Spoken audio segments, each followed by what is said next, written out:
अपनी माँ और बाबूजी को नहीं बता सकते थे तो क्या हुआ, मुझे ही बता देते।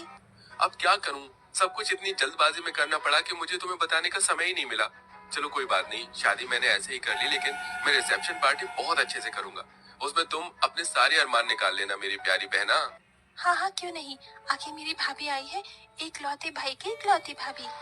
हिमांशी का व्यवहार देखकर और उसका पहनावा देखकर सलोनी अपने मन ही मन सोच रही थी, मेरी ननद तो बहुत खूबसूरत, सुंदर और गोरी है। काश कि मैं भी इतनी गोरी और सुंदर होती तो अच्छा होता, लेकिन मैं अपनी ननद की जैसी नहीं हूँ। मेरा रंग सांवला है।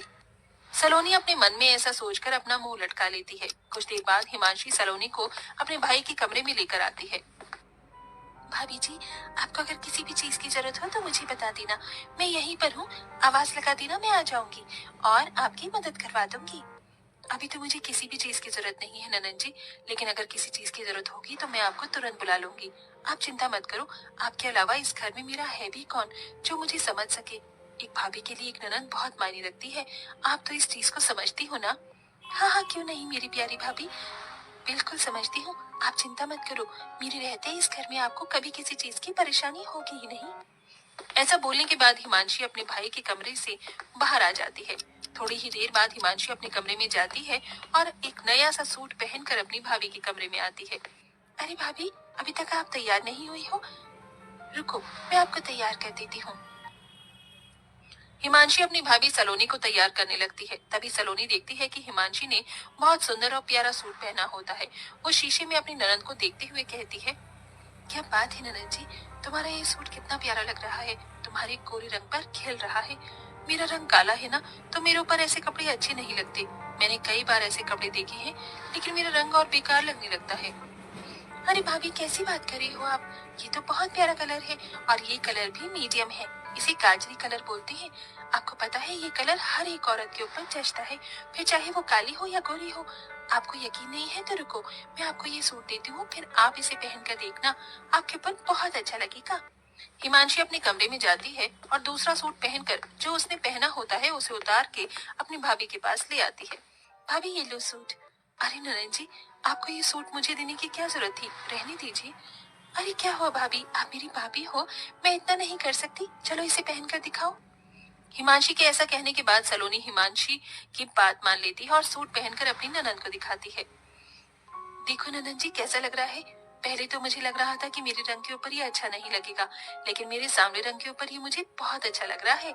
हाँ हाँ, क्यों नहीं भाभी, आपके ऊपर ये रंग बहुत अच्छा लग रहा है। कलर कुछ नहीं होता भाभी, पहनने का तरीका होना चाहिए। आपके ऊपर ये सच में बहुत अच्छा लग रहा है। आज से आप इसे अपने पास ही रख लो। हिमांशी ऐसा कहकर अपनी भाभी को तैयार करने के बाद मुंह दिखाई के लिए लेकर आती है, जहाँ सब बहुत अच्छे से उसकी मुंह दिखाई की रस्म करते हैं और सभी उसे शगुन देते हैं। साथ में हिमांशी भी एक प्यारा सा तोहफा अपनी भाभी को देती है। भाभी, मैं आपके लिए ये इतना प्यारा सा तोहफा लेकर आई हूँ, इसे हमेशा अपने पास ही रखना। आप तो बहुत अच्छी हो ननद जी, आपका बहुत बहुत शुक्रिया। इस तरह हिमांशी अपनी नई भाभी के आने पर बहुत खुश होती है, लेकिन सलोनी बहुत ही चालाक होती है। उसे जो भी चीज हिमांशी की अच्छी लगती है वो उससे लेने के चक्कर में उसके सामने ऐसा दिखावा करती है जैसे उसके रंग की वजह से उसके ऊपर कुछ भी अच्छा लगता ही नहीं। एक दिन सलोनी अपनी ननद के कमरे में आती है तो वो ननद के ड्रेसिंग टेबल पर बहुत महंगा महंगा मेकअप का सामान देखती है। कितना महंगा महंगा मेकअप का सामान है, मुझे तो बड़ी हैरानी हो रही है। ऐसा सामान तो मैंने कभी देखा ही नहीं जिंदगी में। अरे भाभी, आप यहाँ, कुछ काम था क्या आपको? नहीं, कुछ काम नहीं था, मैं तो बस ऐसे ही आई थी। वैसे ननद जी, आपके कमरे में ड्रेसिंग टेबल पर ये इतना महंगा महंगा मेकअप का सामान, वैसे तो मैं भी सोचा करती थी कि मैं मेकअप करूंगी, लेकिन मेरा रंग सांवला है, इसलिए मेरे रंग पर पता नहीं मेकअप खिलेगा या नहीं।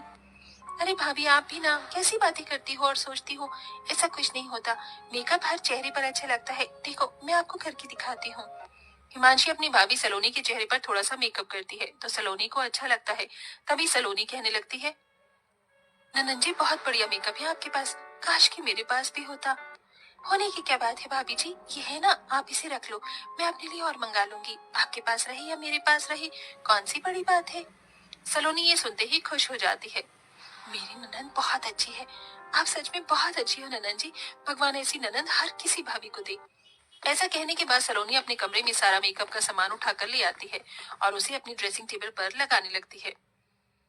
ननद के सारे सामान पर मेरा ही अधिकार है, मैं उनके पास कुछ नहीं छोड़ूंगी, सब ले लूंगी।